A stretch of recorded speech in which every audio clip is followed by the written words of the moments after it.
ولا يحصي نعماءه العادون ولا يعدي حقه المجتهدون الذي ليس لصفته حد محدود ولا نعت موجود ولا وقت معدود ولا أجل ممدود فطر الخلائق بقدرته ونشر الرياح برحمته.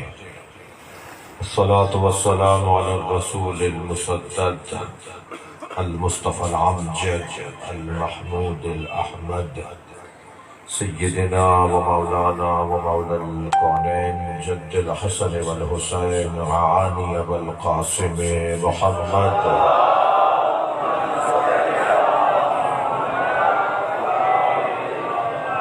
وآله الطيبين الطاهرين المعصومين الذين قال الله إنما يريد الله ليذهب عنكم الرجس أهل البيت ويطهركم تطهيرا.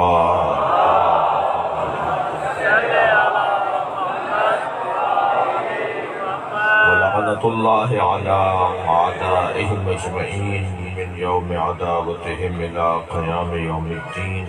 أما بعد، قال الحكيم في قرآن الكريم: بسم الله الرحمن الرحيم وجعلنا منهم أئمة يهدون بأمرنا لما صبروا وكانوا بآياتنا يوقنون.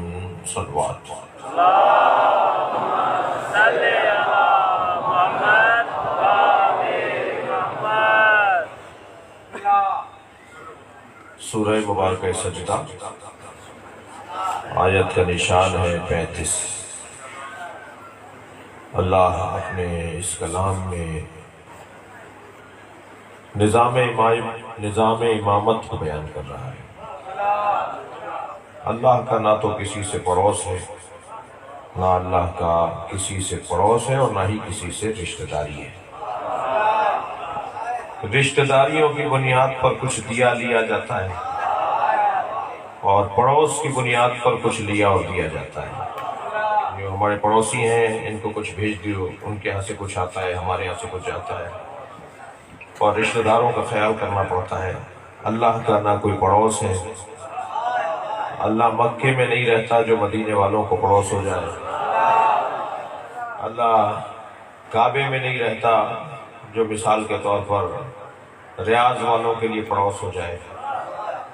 اور یہ ذہن میں ہے کہ اللہ ہر جگہ ہے۔ جب اللہ ہر جگہ ہے تو پھر اللہ کا پڑوس نہیں ہے۔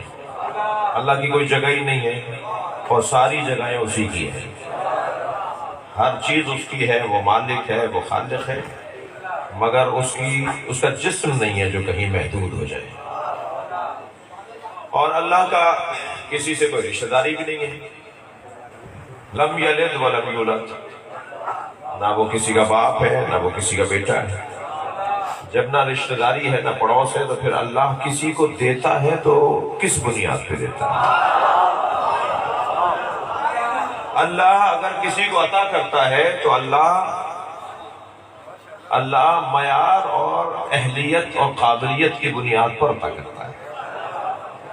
بھئی ہر جگہ ایک ہی آواز ہے کہ میرٹ پہ تقرریاں ہونی چاہیے، میرٹ پہ داخلے ہونے چاہیے، میرٹ پہ تبادلے ہونے چاہیے، میرٹ پہ پارٹی ٹکٹس ملنے چاہیے۔ ہم بھی 1400 سال سے مجلس اسی لیے کر رہے ہیں کہ نبی کے بعد میرٹ پہ ماننا چاہیے۔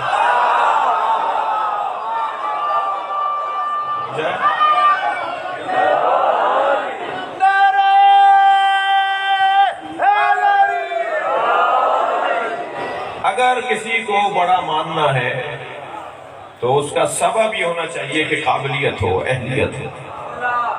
ہم زیادہ بحث کرنے کے قائل نہیں ہیں، اور بحث تو زیادہ لمبی وہاں ہوتی ہے جہاں دلیلیں کمزور ہو۔ جہاں دلیلیں مضبوط ہوں وہاں ایک لمحے میں بحث ختم ہو جاتی ہے۔ تو جتنا دلیل میری مضبوط ہوتی چلی جائے گی، جتنا میری دلیل مضبوط ہوتی چلی جائے گی، اتنی بحث کی طوالت ختم ہو جائے گی اور بحث مختصر ہو جائے گی۔ ویسے ہی بات مختصر کرنی چاہیے، لمبی چوڑی بات کرنا بہت زیادہ مفید اور ضروری نہیں ہے۔ جی ہندوستان میں یوم حسین تھا اور یوم حسین کا عنوان یہ تھا کہ کربلا نہ ہوتی تو کیا ہوتا، اور مہمان خصوصی تھے علامہ نقطن صاحب۔ جب انہیں وقت دیا گیا تقریر کرنے کا تو 2 3 4 منٹ رہ گئے، وقت ختم ہو چکا تھا۔ کہا جی 2 منٹ میں بتا دیجئے، 4 منٹ میں بتا دیجئے، مختصر تقریر کر دیجئے۔ انہوں نے کہا جی 4 منٹ بھی زیادہ ہیں، میں تو آدھے منٹ میں بتا دوں گا۔ کربلا نہ ہوتی تو کیا ہوتا؟ تو نقطن صاحب اب مائک پر آئے اور ایک جملے میں انہوں نے کہا کہ اگر کربلا نہ ہوتی تو جمعے کی نماز بدھ کو ہوتی۔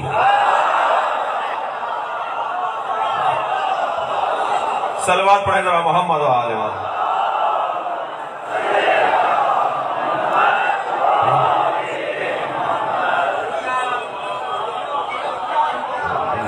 موصوف جا رہے تھے جمعے کے دن سفر پر، حاکم وقت، تو وہ جا رہے تھے، نہیں جانے تو بچے کو پریشان ہو رہا ہے ابھی تو، جانے دو، جاؤ جاؤ جاؤ جاؤ، جانا ہے کچھ بھیج۔ صلوات پڑھیں ذرا محمد۔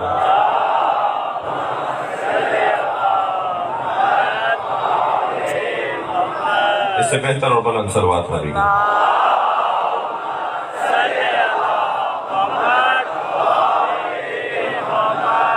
ایسا پڑے گا۔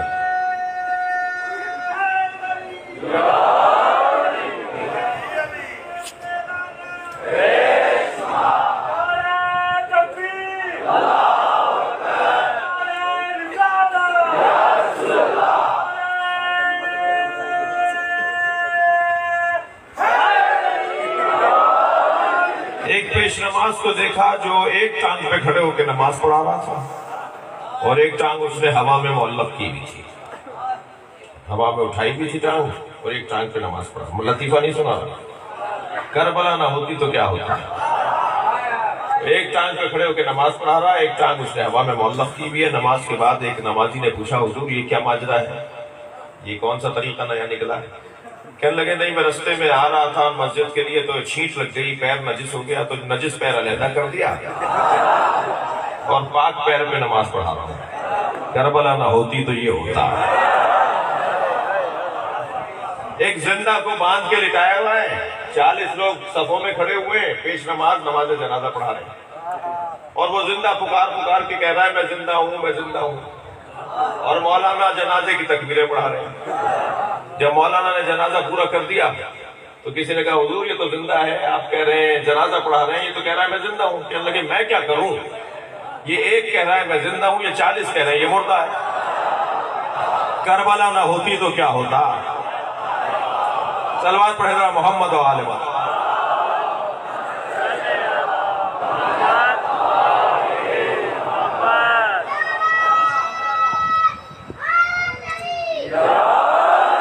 افغانستان میں ایک جنازہ لے کر جا رہے تھے کچھ عرصے پہلے، جہاں جب یہ حکومت تھی یہ خاص، تو جنازہ لے کر جا رہے تھے تو جنازے کو روک لیا گیا کہ یہ کس کا جنازہ ہے ذرا دکھاؤ۔ دیکھا تو جس کا جنازہ تھا اس نے داڑھی مونڈی ہوئی تھی، کلین شیو تھا۔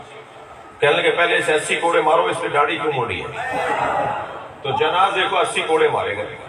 کربلا نہ ہوتی تو کیا ہوتا؟ دین کا مذاق بنتا، لوگ دین سے دور ہو جاتے۔ کربلا نہ ہوتی تو یہ ہوتا کہ دین دہشت گردوں کا دین ہے،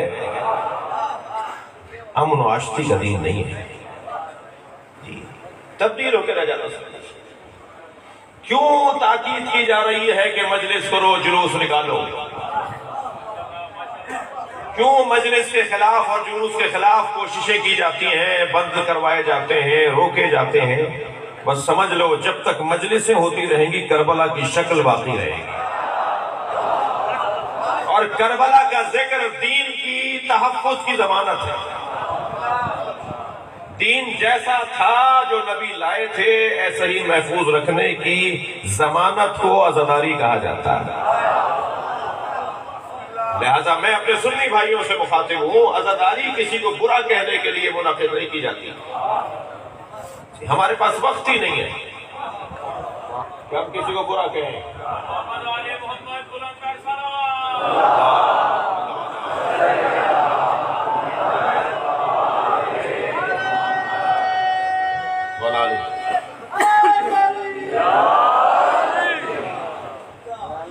اچھا اتفاق ہو رہا ہے بادشاہ صاحب اور ہم ساتھ ساتھ پڑھ رہے ہیں مجلس، اور ابھی نوحانی ہوگی، ان کے گلے میں اللہ نے بڑا درد عطا کیا ہے، اللہ نے ان کو بہت سوز عطا کیا ہے، اور یہ مولا حسین کے گلشن کی بلبلیں ہیں۔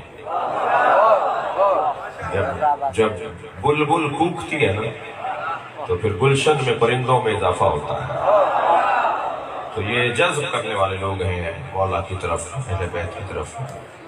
اللہ انہیں سالم رکھے، ان کو اور طاقت و توانائی عطا کرے۔ آپ رضا بادشاہ صاحب آپ سب کی حفاظت کے لیے بلند تر صلوات کریں۔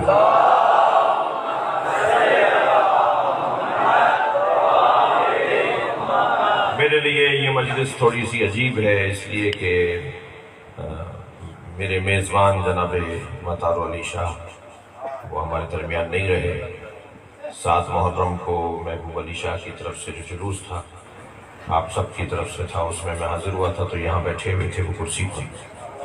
اللہ ان کی مغفرت فرمائے، اور خاص طور پہ جام شوروں کی سطح پر، عام طور پر سندھ میں کئی شہروں میں شاہ صاحب کا بڑا کام تھا، بڑی خدمات تھیں۔ میری آرزو ہے کہ اسی مرحلے پہ ایک سورہ فاتحہ ان کے لیے پڑھ لیجئے، اور 3 مرتبہ سورہ اخلاص۔ شاہ صاحب سید مطار علی شاہ موسوی ابن سید علی نواز شاہ موسوی رحم اللہ من قرأ الفاتحہ۔ بسم اللہ الرحمن الرحیم، الحمد للہ رب العالمین الرحمن الرحیم مالک یوم الدین، ایاک نعبد و ایاک نستعین اهدنا الصراط المستقیم صراط الذین انعمت علیہم غیر المغضوب علیہم ولا الضالین۔ بسم اللہ الرحمن الرحیم، قل هو اللہ احد اللہ الصمد لم یلد ولم یولد ولم بسم اللہ الرحمن الرحیم، قل هو اللہ احد لم یلد ولم یولد ولم یکن له کفوا احد۔ مغفرت کے لیے، اور مہتاب حسین بیمار ہیں، آپ کے ذہنوں میں بھی جو بیمار ہوں، مریض ہوں، پریشان حال ہوں، بے روزگار ہوں، بے اولاد ہوں، مختلف پریشانیاں، مختلف حاجات ہیں ہمارے ذہنوں میں، ان تمام کی برابری کے لیے، صحت یابی کے لیے، مغفرت کے لیے بلند تر صلوات کریں۔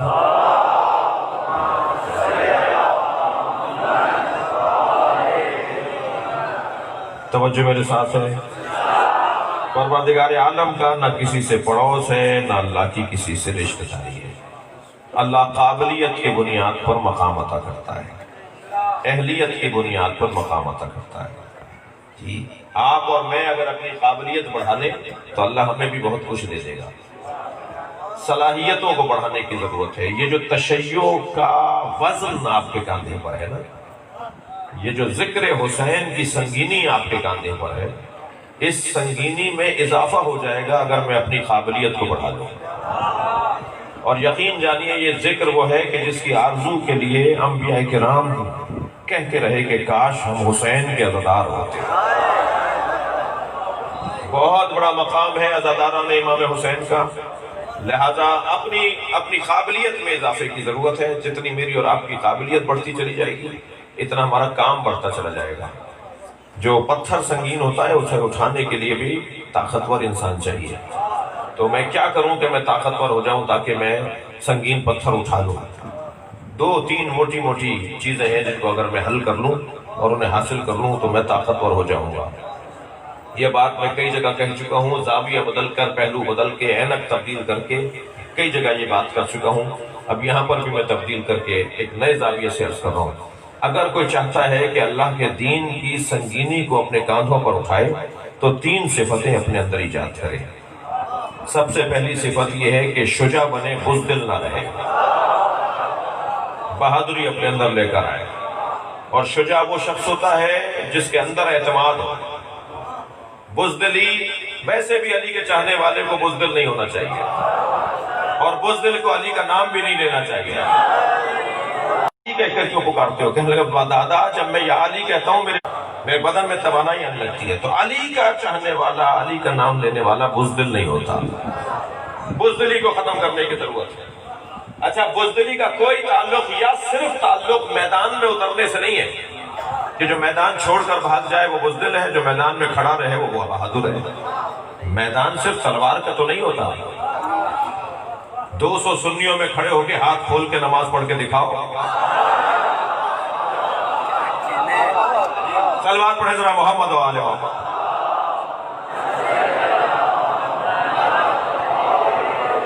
یہ کون سا بہادر ہے، یہ کیسا نعرہ حیدری لگاتا ہے جب دیکھتا ہے جیسا ماحول ویسے ہی ڈھل جاتا ہے؟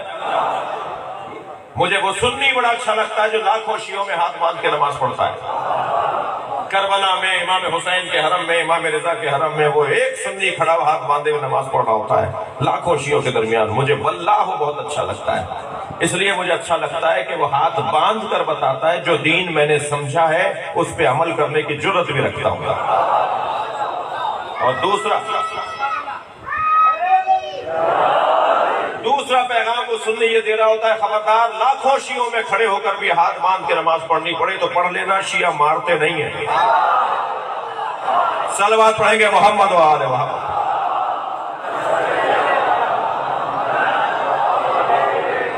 تین صفتیں اپنا لیجئے میرے بچوں، جوانوں۔ میری خوش قسمتی ہے کہ میری مجلس میں جوانوں کی تعداد زیادہ ہے، اور جو بزرگ بیٹھے ہیں وہ بھی دل کے جوان ہیں۔ تو تین صفتیں اپنا لیجئے۔ سب سے پہلی صفت بہادری، شجاعت۔ کیا کریں کہ ہمارے اندر بہادری آئے، شجاع بن جائے، بزدل نہ ہو؟ کیا کریں؟ نسخہ دے رہا ہوں، میرے مولا علی کا دیا ہوا نسخہ ہے، میرا نہیں ہے۔ ڈاکٹر صاحب مولا علی فرماتے ہیں کہ جس چیز سے تمہیں ڈر لگے وہی کام کر کے دکھاؤ، خود بخود بہادر بن جاؤ گے۔ جنگ صفین میں میرے مولا کا لشکر کے سامنے شام کا لشکر، اور یہاں اگر 1000 تھے تو وہاں 2000 تھے، اور وہاں اسلحہ زیادہ تھا، وہاں سواریاں زیادہ تھی، وہاں سامان زیادہ تھا۔ مولا کا لشکر تیار ہو رہا ہے، علی نے پہلا خطبہ ارشاد فرمایا۔ میرے مولا نے خطبے میں ارشاد فرمایا جو سامنے لشکر آیا کھڑا ہے یہ ہمارا دشمن نہیں ہے، اور پورا خطبہ دے دیا اس بات پہ کہ یہ ہمارا دشمن نہیں ہے۔ تو ایک کھڑا ہو گیا ہمارے مولا کا چاہنے والا، ایک مولا کے لشکر کا لشکری سپاہی، اور آواز دے کر کہنے لگا یا علی یہ ہمیں مارنے آئے ہیں، آپ فرماتے ہیں ہمارے دشمن نہیں ہیں؟ جملہ سنے مولا کا نہج البلاغہ میں، مولا فرماتے ہیں یہ ہمارے دشمن نہیں ہے، تمہارے اندر کا خوف تمہارا دشمن ہے۔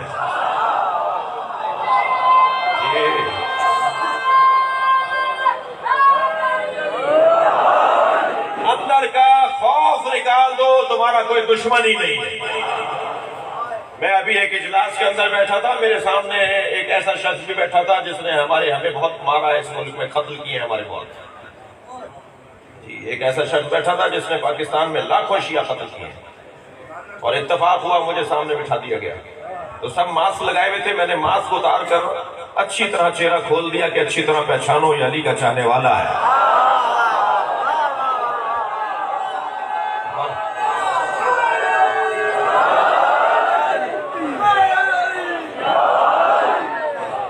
عزیزان گرامی، علی کا چاہنے والا اور بزدل ہو جائے۔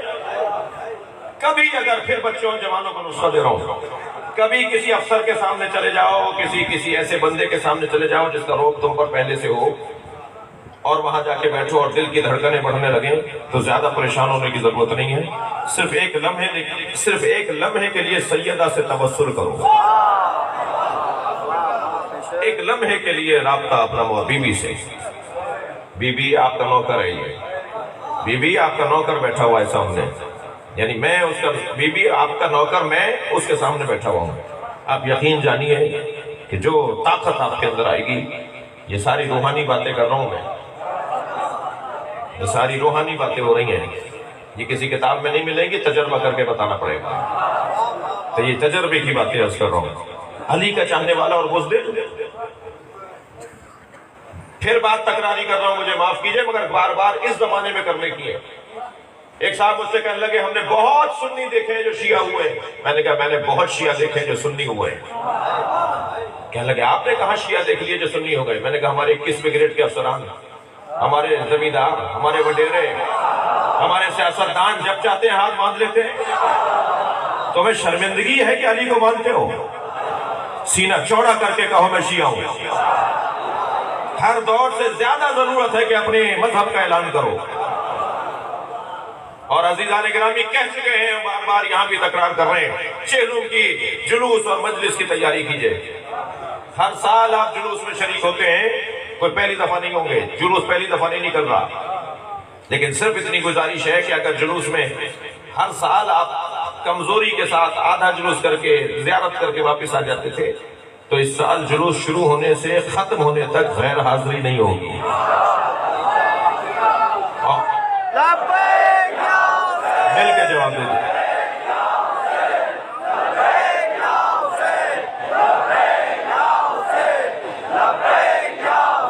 بلندر صلوات پڑھیں.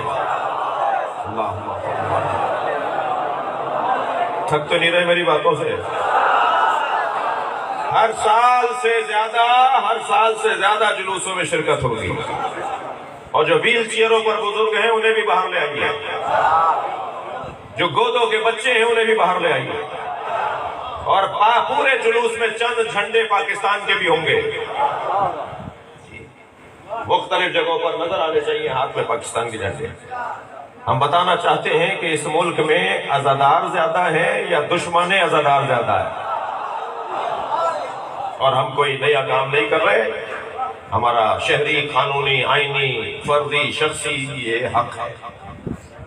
تو پہلا وہ بندہ کیا کریں گے، کیا کمزوریاں دور کریں کہ ہمیں اور ذمہ داریاں مل جائیں؟ ایک شجاعت، بہادری.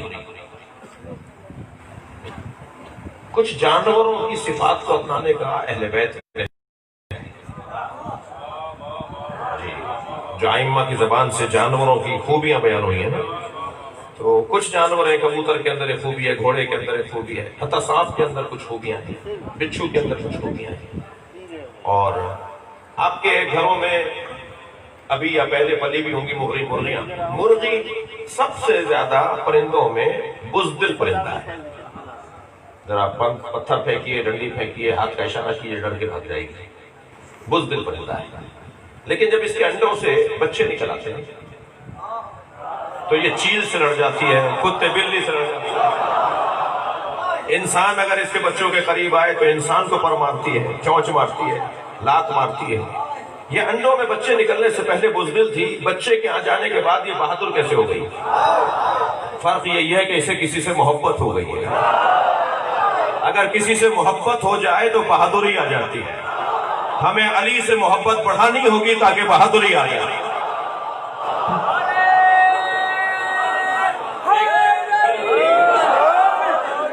ایک بہترین رستہ محبت ہے علی مولا سے اور اہل بیت سے جو بہادری کو بڑھائے گا. یہ کمزوری دور ہو جائے. دوسری کمزوری بتاؤں، اسے بھی دور کرنے کی ضرورت ہے. وہ ہے بخل، کنجوسی. شیعہ اور کنجوس، علی کا نعرہ لگانے والا اور کنجوس، اہل بیت کا ماننے والا اور کنجوس نہیں. کنجوس کا کوئی تعلق نہیں ہے علی والے سے، خود مولا علی سے کوئی تعلق نہیں ہے. یہ جس دروازے پر آ کر بیٹھا ہے اس وقت امام بارگاہ میں آپ کی جگہ تنگ پڑ گئی ہے، جو یہ جس جگہ پر آ کر بیٹھا ہے وہ گھرانہ وہ ہے کہ ہوتا ہے تب بھی دیتے ہیں، نہیں ہوتا تب بھی دیتے ہیں. میری مجلس میں یہ جملہ شاہ صاحب ایک صاحب نے سنا، ایک بچے نے یہ جملہ سنا کہ ہوتا ہے تب بھی دیتے ہیں، والذین ينفقون فی السراء والضراء. قرآن کی آیت. یہ گھرانہ وہ گھرانہ ہے جو دارائی میں بھی عطا کرتے ہیں، ناداری میں بھی عطا کرتے ہیں. ان کے پاس ہوتا ہے تب بھی دیتے ہیں، نہیں ہوتا تب بھی دیتے ہیں. ایک جوان میرے پاس آیا، کہنے لگا مولانا تقریر آپ کی سن رہا تھا، بات سمجھ میں نہیں آئی. نہیں ہوگا تو کیسے دیں گے، ہوتا تو دیتے. میں نے کہا تم دینے والے ہوتے تو تمہارے پاس ہوتا. پہلے سخاوت ایجاد کرو، پھر اللہ تمہیں واسطہ بنا دے گا. پیسے سے کوئی تعلق سخاوت کا نہیں ہے. سخاوت کا کوئی تعلق پیسے سے نہیں ہے. سخاوت ایک جذبے کو کہتے ہیں، چاہے پیسہ ہو یا نہ ہو. اس جذبے کو بڑھانے کی ضرورت ہے. دیکھ لیا آپ نے، یہ دوسری کمزوری ہے جسے دور کرنا ہے. تھکے نہیں ہیں تو بات کرو. تیسری کمزوری جو اہل بیت کے چاہنے والوں کو اپنی دور کرنی ہے، دور ہے تو اور دور کرنی ہے، کمال بڑھانا ہے اس کے اندر، اور وہ ہے تنگ نظری، گھٹن، چھوٹا دماغ، چھوٹا دل. اس کے پاس پیسہ کیسے آ رہا ہے، اس کا گھر ایسا کیوں ہو گیا، اس کے پاس دولت کہاں سے آ گئی، اس نے کار کیسے خرید لی، وہ اس نے ہاتھ میں گھڑی کیوں باندھ لی. تمہیں اللہ نے آڈیٹر بنایا، اللہ نے تمہیں کوئی حساب کتاب والا بنایا، وزیر خزانہ بنایا، نیب کا تمہیں چیئرمین بنایا، جو تم پوچھ رہے ہو کہ اس کے پاس پیسہ کہاں سے آیا. نہیں عزیزان گرامی، میرے مولا سجاد کے ایام ہے، جملہ ہدیہ لے لیجئے. جب میرے مولا سجاد کو معلوم ہوتا تھا کہ اللہ نے کسی کو نعمت عطا کی ہے تو امام سجدہ کر کے اللہ کا شکر ادا کرتا۔ اہل بیت کا چاہنے والا خوشحال ہو رہا ہے۔ میرے پاس اگر گاڑی نہیں ہے، کسی بھائی کے پاس آ گئی، کوئی بات نہیں، اس کے پاس آنی چاہیے، مجھے بھی اللہ عطا کرے گا، اپنا دل تو بڑا کروں گا۔ چھوٹے دماغ والا شیعہ نہیں ہوتا، تنگ نظر شیعہ نہیں ہوتا۔ خبردار، مجلسوں سے ہماری تربیت یہ ہو رہی ہے کہ اگر مجلس میں کوئی ہندو آ کر بیٹھا ہے تو پہلے اسے نیاز کھلانا، اگر مجلس میں کوئی سنی آ کر بیٹھا ہے تو پہلے اسے نیاز کھلانا۔ یہ کون سا کارنامہ ہے خود نیاز بنائی خود کھالی؟ کارنامہ تو یہ ہے کہ انہیں کھلائیں کہ جو مہمان حسین ہے۔ یہ مجلس میں جو آیا ہے یہ امام حسین کا مہمان ہے۔ شیعہ امام حسین کی عزاداری کے مالک نہیں ہے، نوکر ہیں، اور نوکروں کو اپنی اوقات میں رہنا چاہیے، مالک کے مہمانوں کا خیال کرنا چاہیے۔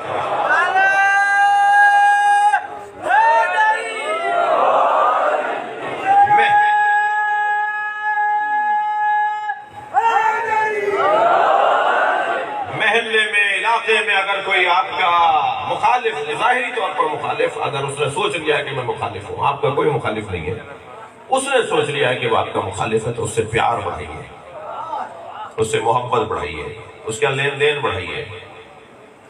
دو گھر بعد کوئی بھائی رہتا ہے، سنی بھائی ہے، اس کے ہاں چیز بھیجیے، اگر وہ کہے نیاز نہیں کھاتے تو ناراض نہ ہوئیے، دوبارہ بھیجیے، 3-4 دن بعد پھر تیسری دفعہ بھیجیے۔ اگر وہ نیاز لوٹا دے تو پریشان نہ ہو، یہ آپ کا اور اس کا مسئلہ نہیں ہے، اس کا اور حسین کا مسئلہ ہے۔ اور میں آپ کو یقین کے ساتھ کہہ رہا ہوں کہ 3 دفعہ سے زیادہ آپ کو زحمت نہیں کرنا پڑے گی، 4تھی دفعہ اس کے ہاں سے نیاز آئے گی۔ ہم بھی نیاز کرتے ہیں۔ سب سے زیادہ اخلاق ہے جو انسان کو کامیابی دلا سکتا ہے۔ میل ملاپ، اخلاقیات، اچھے انداز سے بات کرنا، ذہن کو بڑا کرنا، تنگ نظری سے باہر آنا۔ اور میں پھر گزارش کروں گا اپنے بچوں اور جوانوں سے، خبردار، اہل سنت کے مقدسات کی توہین کرنا حرام ہے۔ اہل سنت کے مقدسات کی توہین کرنا حرام ہے۔ دقت ہے، اہل سنت کے مقدسات کی توہین کرنا حرام ہے۔ اس کا یہ مطلب بھی ہرگز نہیں ہے کہ ہم ان کی پیروی کرنے لگیں جن کی وہ پیروی کرتے ہیں۔ نہیں، ہم جو پیروی کرتے ہیں ان سے زیادہ اچھے ہوتے تو ہم کسی اور کو کرتے ہیں۔ ہم جن کی پیروی کرتے ہیں، اہل سنت کے مقدسات کی توہین کرنا حرام ہے، لیکن پیروی ہم علی کی کریں گے، پیروی ہم اہل بیت کی کریں گے۔ اور میں اگر حضرت ابوبکر کا قول تمہیں سنا دوں تو جا کے انہیں سنا دو کہ حضرت ابوبکر فرماتے ہیں لم تلد النساء مثل علی بن ابی طالب، کائنات میں کوئی عورت نہیں ہے جس نے علی جیسا بچہ جنا ہو۔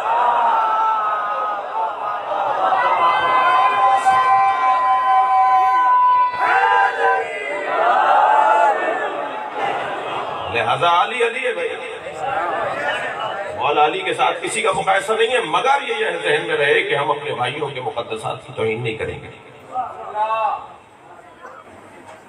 ذوبوا فی علی کما ہوا ذاب اللہ، علی میں اتنے گم ہو جاؤ کہ علی میں ایسے گم ہو جاؤ کہ جیسا علی اللہ میں گم ہو گیا۔ بھائی میں کچھ کہنا چاہ رہا ہوں، ذرا توجہ کریں گے۔ ذوبوا فی علی، علی میں ایسے گم ہو جاؤ کما ہوا ذاب اللہ، کما ہوا ذاب فی اللہ، جیسے علی اللہ میں گم ہو گیا۔ جی گلاس رکھا ہے یا نہیں کوئی؟ گلاس میں فرض کیجئے آپ دودھ لے لیجئے، تصور کیجئے گلاس میں دودھ، اس دودھ میں اپنی انگوٹھی ڈال دیجئے۔ یہ انگوٹھی جب دودھ میں چلی جائے گی تو اس انگوٹھی کو سوائے دودھ کے کچھ اور نظر نہیں آئے گا۔ باہر رہے گی تو بہت کچھ دیکھ رہی ہوگی، لیکن جب یہ دودھ میں چلی جائے گی تو اس کے چاروں طرف اوپر نیچے ایک ہی چیز ہوگی، اور وہ ہے دودھ۔ مثال ہے، علی میں گم ہو جاؤ کہ تمہیں علی کا دشمن ہی نظر نہ آئے، علی کا غیر ہی نظر نہ آئے۔ کہاں وقت رہ گیا ہمارے پاس، کہاں وقت ہے علی کے علاوہ کسی اور پہ غور کرنے کا؟ کیا ہم نے مولا کے فضائل سارے پڑھ لیے، سارے بتا دیے؟ نہیں عزیزان گرامی، اپنی قوم کو پیغام دے رہا ہوں، خبردار، حالات عجیب و غریب سے بنائے گئے، جی گھنٹی باندھی گئی ہے ایک ذاکر کے گلے میں، قصہ تو کچھ اور ہے جی، قصہ کچھ اور ہے۔ 70 سالوں میں پہلی دفعہ یہ بھی تو ہوا ہے کہ پاکستان میں نعرہ لگا بے خطا بے گناہ حضرت فلاں حضرت فلاں۔ 70 سالوں میں یہ بھی تو پہلی دفعہ ہوا ہے کہ جناب زہرا کو کہا جائے کہ بی بی معاذ اللہ خطا پر تھی۔ 70 سالوں میں صرف یہی نہیں ہوا جو آپ کو نظر آیا، کچھ ہمیں بھی نظر آیا جو 70 سالوں میں نہیں ہوا جی۔ 70 سالوں میں تو بہت، اس سال تو بہت کچھ ہوا ہے، لہٰذا ہم بہت ہی اطمینان کے ساتھ بات کر رہے ہیں۔ یہ پورا کھیل ہے اور اس کھیل کی جڑ تک ہم پہنچ گئے۔ ہم اخبار کی سرخیاں پڑھ کر نظریہ نہیں بناتے، ہم نہج البلاغہ پڑھ کر نظریہ بناتے ہیں۔ خبردار، ہمیں پتہ ہے کہ معاملہ کہاں تک جا رہا ہے، اور جہاں تک معاملہ جائے گا میں ایک جملے میں کہہ دیتا ہوں، ملت تشیع اسرائیل کو تسلیم نہیں کرنے دے گی۔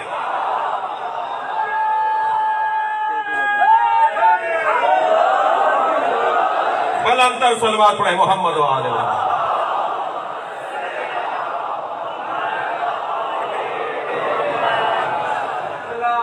اس پہ لبیک یا حسین نعرہ لگتا ہے۔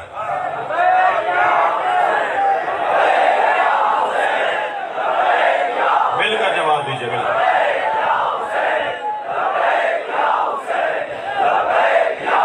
بلند تر صلوات پڑھیں گے محمد و آل محمد۔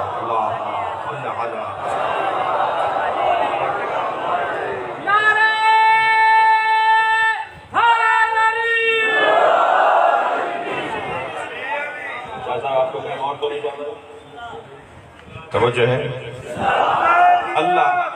اللہ کا کسی سے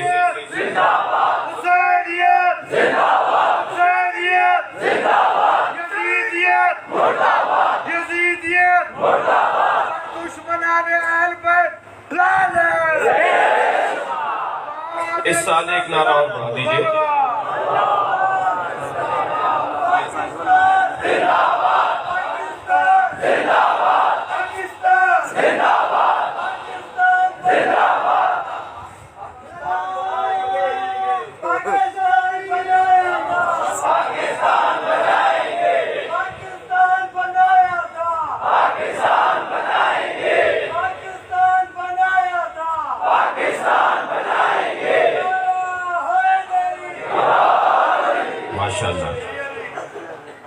حب الوطن من الایمان، وطن سے محبت ایمان کا حصہ ہے۔ لہذا یہ ذہن میں رہے کہ ہم کوئی سیاسی نعرہ نہیں لگا رہے ہیں، اور کربلا سے بڑھ کر تو کوئی حکمت ہی نہیں ہے۔ لہذا اللہ کا میں مضمون کرا رہا ہوں، اللہ کا نہ کسی سے پڑوس، نہ اللہ کی کسی سے رشتہ داری۔ اللہ میرٹ کی بنیاد پر، قابلیت کی بنیاد پر، صلاحیت کی بنیاد پر منصب عطا کرتا ہے۔ لہذا اللہ نے اس گھرانے کو جو منصب عطا کیا ہے وہ قابلیت کی بنیاد پر۔ وَجَعَلْنَا مِنْهُمْ أَئِمَّةً يَهْدُونَ بِأَمْرِنَا، ہم بناتے ہیں ان میں سے کچھ کو امام، ان میں سے کچھ کو، جن میں عباس بھی ہے نا ان میں سے کچھ کو امام بناتے ہیں، ان میں سے کچھ کو بناتے ہیں، جس میں عباس بھی ہے ان میں سے حسین کو امام بناتے ہیں۔ صلوات پڑھیں ذرا محمد و آل محمد۔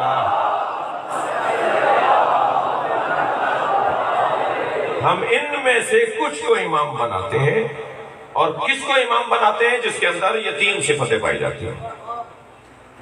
یہدون بامرنا، جس کے اندر ہمارے امر کی ہدایت کرنے کی صلاحیت ہے۔ ہر آدمی ہر کام نہیں کر سکتا، جسے قرآن یاد نہ ہوتا ہو وہ تفسیر کیا بتائے گا، وہ تفسیر کیا بتائے گا؟ قرآن مجید کی تفسیر، اللہ کے دین کی تشریح وہ کرے گا جس میں قابلیت ہو۔ ہارون رشید نے، معاف کیجئے گا، متوکل نے منت مان لی اس کی ماں نے کہ اگر میرا بچہ ٹھیک ہو گیا، بیمار ہو گیا تھا، ٹھیک ہو گیا تو میں کثیر سجدہ، کثیر صدقہ اللہ کی راہ میں دوں گی۔ کیا؟ کثیر صدقہ اللہ کی راہ میں دوں گی۔ متوکل کی ماں نے منت مانی، متوکل ٹھیک ہو گیا تو کہا جی کثیر صدقہ دیں، تو کہا کتنے دیں؟ 20 25 50 جانور دے دیں، سونا دے دیں، صدقہ کیا دیں، کتنی تعداد میں دیں، کثیر کسے کہتے ہیں؟ تو کسی مفتی صاحب نے کہا جی 20 دے دیجئے، اس نے کہا جی 20 کیوں، 25 کیوں نہیں؟ کسی نے کہا جی 25 دے دیجئے، انہوں نے کہا 25 کیوں؟ وہ سمجھ رہے تھے کہ زیادہ بڑھانا چاہ رہے ہیں، کسی نے کہا جی 30 دے دیجیے، انہوں نے کہا 30 کیوں؟ دلیل دو، نہ 20 والے کے پاس دلیل کے 20 دے دیں تو کثیر، نہ 25 والے کے پاس دلیل کے 25 دیں تو کثیر۔ اب یہ سارے پریشانی بڑھتی گئی، تو جب پریشان ہوتے ہیں نا تو انہیں ہمیشہ مشکل میں مشکل کشا یا ان کی اولاد یاد کہنے لگے اس کا جواب دیں گے علی النقی، شیعوں کے امام، میرے مولا نقی کا دور ہے۔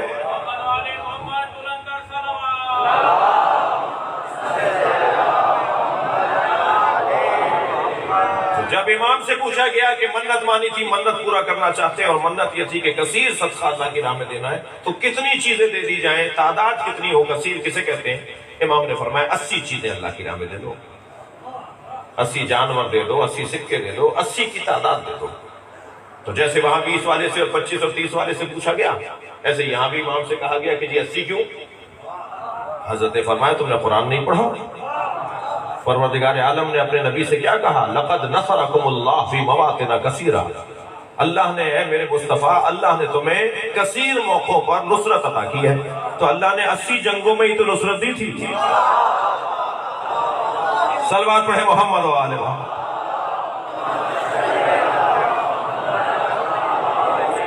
تو سب سے پہلی صفات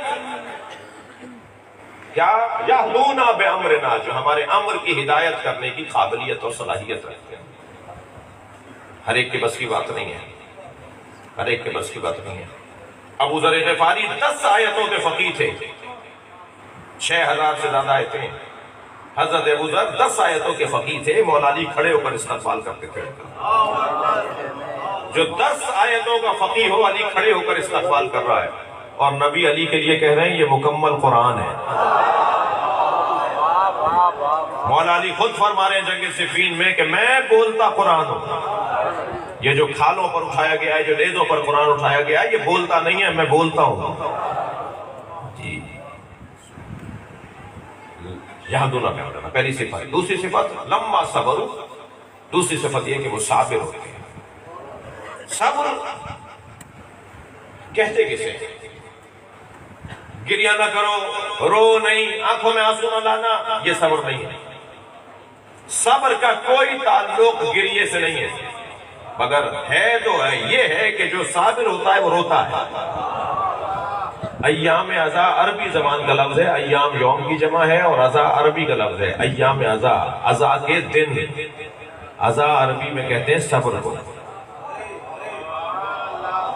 جا کے دیکھ لیجئے لغت میں، ازا یعنی صبر، یہ ایام ازا ہے یعنی صبر کے دن ہے۔ ہم رو کر صبر کرتے ہیں، اگر نہ روتے تو پھر ہم کسی کو مارتے جا کر، ہم کہیں جا کر نقصان پہنچاتے کسی کو۔ ہمارے ائمہ نے ہمیں رونے پر لگایا ہے۔ میری اس مجلس میں کچھ تنظیمی دوست بیٹھے ہوں گے جنہوں نے تنظیمی دور کے اندر کچھ لیکچر سنے ہوں گے اپنے کچھ مفکروں کے، تو وہ مفکر کہتے ہیں رونا مقصد نہیں ہے، رونا ہدف نہیں ہے، کوئی اور مقصد ہے۔ میں کسی اور گھڑے سے پانی پیتا ہوں بھائی، میں کسی اور گھڑے سے پانی پیتا ہوں، میرا ذائقہ ہی کچھ اور ہے۔ اختلاف آپ کو کرنے کا حق ہے، اگر بات سمجھ میں آئے تو لیجئے گا، نہ سمجھ میں آئے تو نہ لیجئے گا۔ میں رونے کو ہدف کہتا ہوں۔ یہ جو مجلس ہو رہی ہے نا جس میں آپ روئیں گے ابھی، اور رو چکے ہیں کچھ دیر پہلے، اور ابھی میرے بھائی نوح پڑھیں گے تو آپ روئیں گے، یہ جو رونا ہے نا یہ خود مقصد ہے، خود ہدف ہے، موضوعیت رکھتا ہے۔ کون کہتا ہے کہ رونا مقصد نہیں ہے؟ دلیل دوں گا، دلیل دوں گا۔ رونا مقصد ہے۔ سب سے بڑا مسئلہ معاشرے کا قسی القلبی ہے، سخت مزاجی ہے، دہشت گردی ہے، شدت پسندی ہے۔ معاشرے سے سختی کو ختم کر دیجئے، معاشرہ ترقی کرنے لگے گا۔ معاشرے سے عدم برداشت کو ختم کر دیجئے، معاشرہ ترقی کرنے لگے گا۔ معاشرے میں برداشت کو بڑھا دیجئے، معاشرہ ترقی کرنے لگے گا۔ جتنے ممالک ترقی یافتہ ہیں ان کا بنیادی نسخہ یہ ہے کہ ان کے ہاں برداشت پائی جاتی ہے، تحمل مزاجی پائی جاتی ہے، صبر پائی جاتی ہے، صبر پایا جاتا ہے۔ اور برداشت اور تحمل مزاجی اور صبر کا بڑا گہرا تعلق رونے سے۔ جس کا دل سخت ہوتا ہے نا وہ نہیں روتا، اور جس کا دل سخت ہوتا ہے وہ گردنیں دباتا ہے، وہ لوگوں کو مارتا ہے، وہ قتل کرتا ہے، وہ سفاکیت دکھاتا ہے، وہ ظلم کرتا ہے، وہ زیادتی کرتا ہے۔ کیوں انبیاء کرام رونے کی مشق کرتے تھے؟ انبیاء کرام کا دن بھر کا ایک دورانیہ رونے میں گزرتا تھا. حتیٰ بعض نبیوں نے بعض غذاؤں کی تعلیم دی ہے کہ فلاں غذا کھاؤ تاکہ تمہارے آنسو آ جائیں، تمہیں رونا آ جائے. میری بیوی سیدہ فرماتی ہے مجھے بچے اس لیے اچھے لگتے ہیں کہ یہ روتے زیادہ ہیں. کیوں بچے اس لیے اچھے لگتے ہیں؟ روتے زیادہ ہیں. بچے روتے کیوں زیادہ ہیں؟ ان کا دل نرم ہے. سیدہ چاہتی ہیں کہ تم 80 سال کے ہو جاؤ مگر دل تمہارا نرم رہے. عزیزان گرامی، پھر ایک جملہ کہہ کر آگے بڑھوں. کتنے اس ملک کے اندر دھماکے ہوئے، خود کش دھماکے ہوئے، ٹارگٹ کلنگ اس ملک کے اندر کیا کچھ نہیں ہوئی. ہم نے 20,000 سے زیادہ جنازے اس ملک کے اندر اٹھائے، اور بعض تو ایسے ایسے ہم نے ثبوت اس ملک کے اندر گرتے ہوئے دیکھے. کیسے کیسے آسمان ہم نے زمین میں دفنائے ہیں. کتنے بڑے بڑے لوگ ہم نے زمین میں دفنا دیے. لوگ زمین سے سونا نکالتے ہیں، ہم نے سونے زمین میں دبائے ہیں. ہاں، ہم نے کتنا نقصان کیا، مگر کبھی کسی شیعہ نے جا کے خود کش دھماکہ کیا؟ کبھی کسی عزادار نے جا کر کسی پہ فائرنگ کی؟ کیوں؟ اس لیے کہ آپ کو رلا کر رونے کی مشق کر کے تربیت کی جا رہی ہے. جو قوم رونے کی مشق کرتی ہو نا، وہ کسی کو رلاتی نہیں ہے. اتنی عادت ڈالو رونے کی. حضرت مختار فرماتے ہیں، مختار ثقفی رحمت اللہ علیہ فرماتے ہیں، اتنا حسین پر رو کہ سینے میں غصہ جمع ہوتا رہے، اور جب حسین کا وارث مہدی آئے تو پھر اس کی حمایت میں یہ غصہ حمایت میں باہر آئے. پھر وہ کہیں گے کہ اب حسین کے نام پر ایسا کرو. یہ ہم مشق کر رہے ہیں. رونا انسان کی تربیت کا ایک بڑا عنوان ہے. جو روتے ہیں نا ان کا دل نرم ہوتا ہے، وہ رلاتے نہیں ہیں کسی کو. لہذا کہا ہے معصوم نے اگر رونا نہ آ رہا ہو تو رونے کی شکل بناؤ، رونے کا ماحول بناؤ، رونے کا انداز اپناؤ. جن کو آنسو نہیں آتے، برابر والا رو رہا ہو تو اللہ سے دعا مانگا کرے، یا اللہ مجھے رونا نہیں آ رہا، میرے برابر والا رو رہا ہے، مجھے ایک ہی آنسو کا قطرہ دے دے. تو اس مجلس میں اگر ایک قطرہ بھی آنسو کا آ گیا، صبر، ایام عزا یعنی ایام برداشت. روتا کون ہے؟ جو برداشت کر رہا ہوتا ہے. جب تھپڑ مار کے آ جاتا ہے پھر روتا نہیں ہے وہ. جو بدلہ لے کے آ جاتا ہے پھر روتا نہیں ہے وہ. روتا کون ہے؟ روتا وہی ہے کہ جو برداشت کر رہا ہوتا ہے. لما صبروا وکانوا بآیاتنا یوقنون. اور تیسری صفت جنہیں اللہ امام بناتا ہے ان کی یہ ہے کہ وہ اللہ کی آیات پر یقین رکھتے ہیں.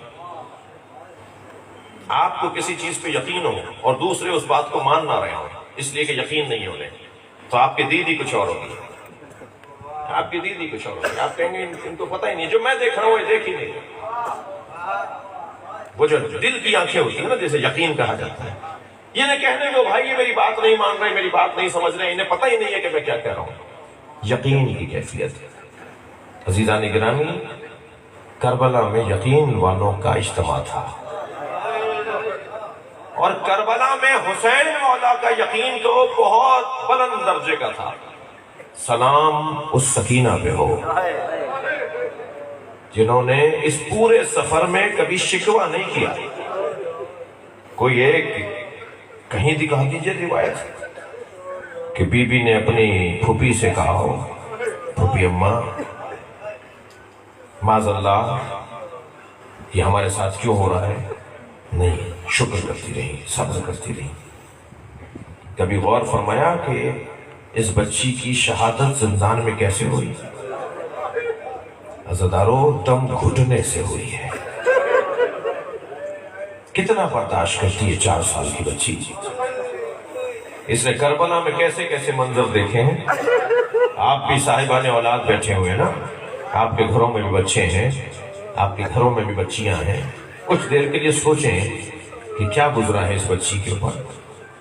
کیا منظر دیکھا اس نے کہ جب بھائی سجاد کے نیچے سے بستر کھینچا جا رہا تھا.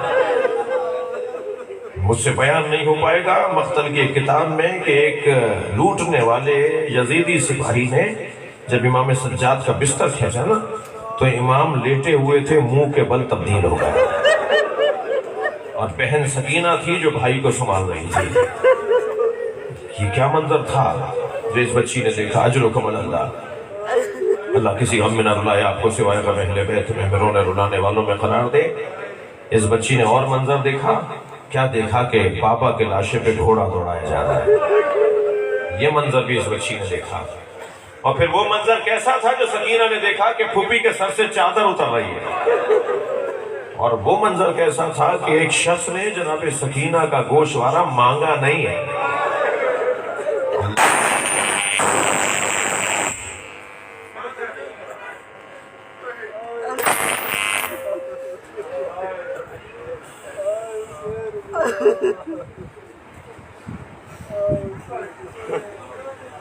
جیسا تھا اسے رہنے دیجئے، تبدیلیاں نہیں کیجئے. اس وقت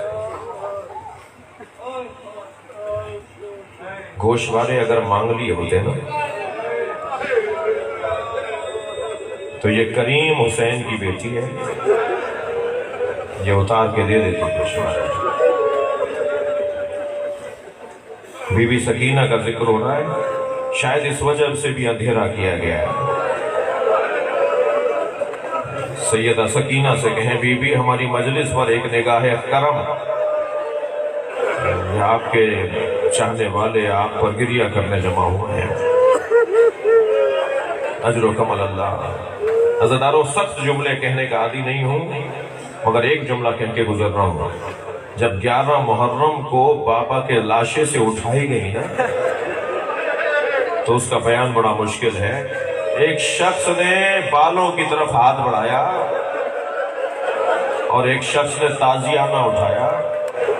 جناب زینب کی آواز آئی، سکینہ بابا کا لاشا چھوڑ دو.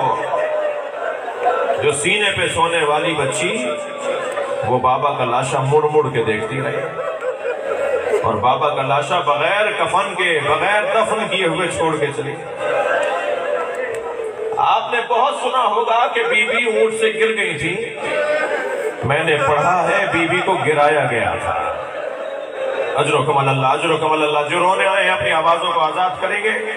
جب آپ بلند آواز سے روتے ہیں نا، امام جعفر صادق دعا دیتے ہیں، امام رضا رونے والوں کو دعا دیتے ہیں، امام محمد باقر مصلی بچھا کے عزاداروں کے لیے دعا کرتے. بی بی سکینہ کو اونٹ سے گرایا گیا. جب کبھی بابا کا سر دیکھتی تھی نا تو آواز دیتی، بابا مجھے اپنے ساتھ لے جاؤ، بابا مجھے تماچے مارتے ہیں، بابا مجھ پہ ہاتھ اٹھاتے ہیں. کبھی علی اکبر کو آواز دے کر روتی تھی، پورا قافلہ گریہ کرتا تھا. ایک ظالم نے دوسرے ظالم سے کہا کہ کیا کریں اس بچی کا رونا بند ہو جائے. تو اس نے کہا سکینہ کا اونٹ آخر میں لے آؤ، میں سکینہ کو اونٹ سے گرا دوں گا، تم قافلہ آگے بڑھا دینا. ابن رجر نامی ایک ظالم نے بی بی کو اونٹ سے گرا دیا. قافلہ آگے بڑھنے لگا، بی بی پیچھے پیچھے دوڑتی آ رہی. بھیا سید سجاد میں گر گئی، پھوپھی اماں زینب میں گر گئی. قافلہ آگے جا رہا ہے. سر حسین کو زینب نے دیکھا کہ حسین رو رہے ہیں. امام کی آنکھوں سے آنسو جاری ہیں. جناب زینب نے آواز دے کر کہا، بھائی کس بات نے رلایا؟ بھائی تم رو کیوں رہے ہو؟ امام حسین کے سر سے آواز آئی، میری سکینہ گر گئی ہے. عزادارو، جناب زینب نے خود کو سواری سے گرا دیا اور اس طرف گئی ہے جہاں سے قافلہ آ رہا تھا اور آوازیں دیتی جا رہی تھی، سکینہ کہاں ہو، سکینہ کہاں ہو، سکینہ کہاں ہو. تو دور سے دیکھا کہ ایک درخت کے سائے میں ایک برقع پوش بی بی ہے جو جناب سکینہ کو اپنی آغوش میں لیے ہوئے ہے اور سکینہ بھی اس گود میں سو گئی ہے. میری بی بی زینب کو 2 تعجب ہوئے. پہلا تعجب تو یہ ہوا کہ یہ کسی کی گود میں نہیں جاتی. جب رسیاں کھولی جاتی ہیں، جب قافلہ روکا جاتا ہے تو کبھی رباب بی بی آگے بڑھ کے کہتی ہے میری گود میں آ جاؤ، تو کہتی ہے مجھے تو بابا کی گود میں جانا ہے. جناب زینب آگے بڑھ کے کہتی ہے میری گود میں آ جاؤ، تو کہتی ہے مجھے تو بابا کی گود میں جانا ہے. یہ تو کسی کی گود میں نہیں سوتی، یہ کون ہے جس کی گود میں یہ سو گئی ہے؟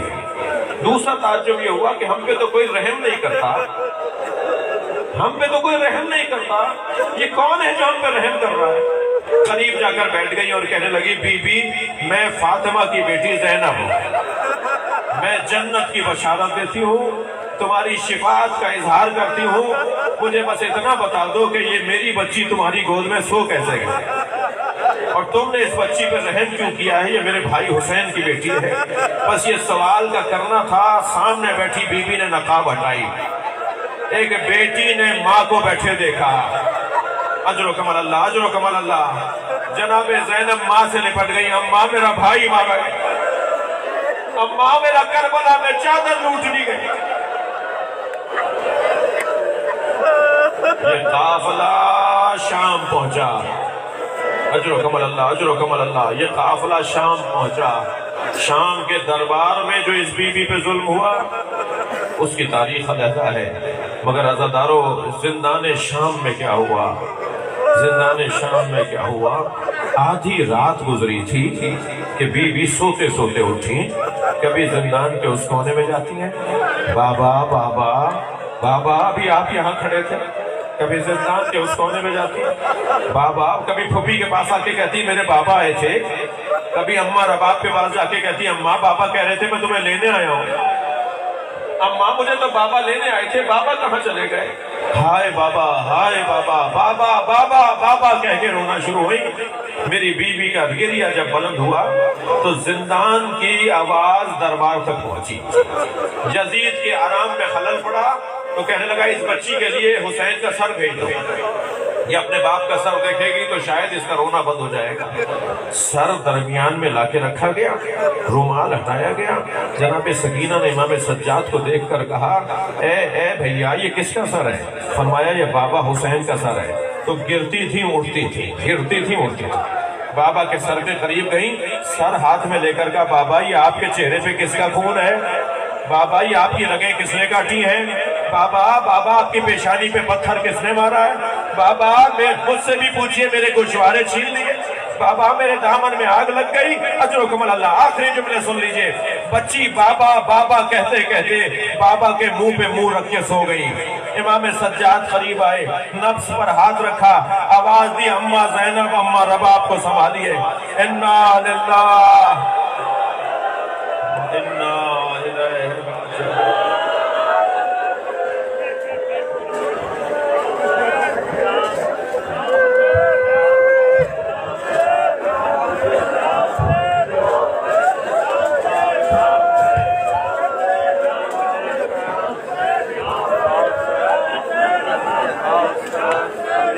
میں پیا پردہ سجاد دی بھین سکینہ کو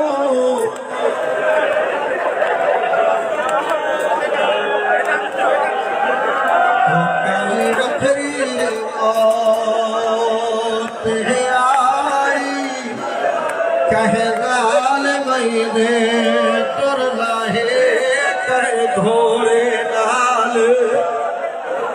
نال بھجائی، اور یہ ساری زندگی شمار تو ڈر دی، او جہ جھڑکا نال اٹھائی، سجادہ دائے میں کو نہیں بھولدا جی میں چولے وچ دف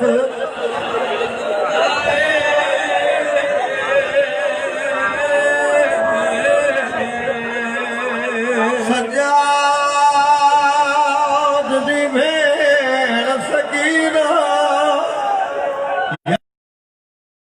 او زندان وچوں پیو باکر دے جڑا چائی لاش سکینہ دی،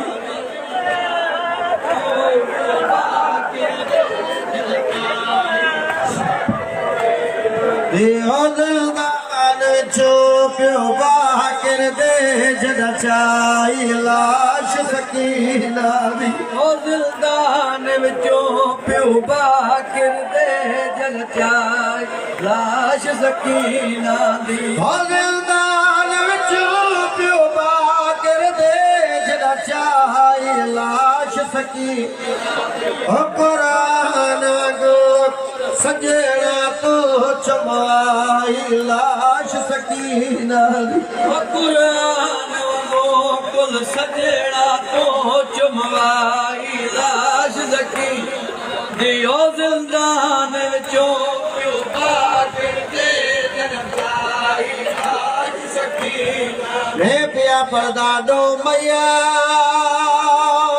جہان تے دفان تھے، او نہوار سمیات چھپائے، ایک میت حسین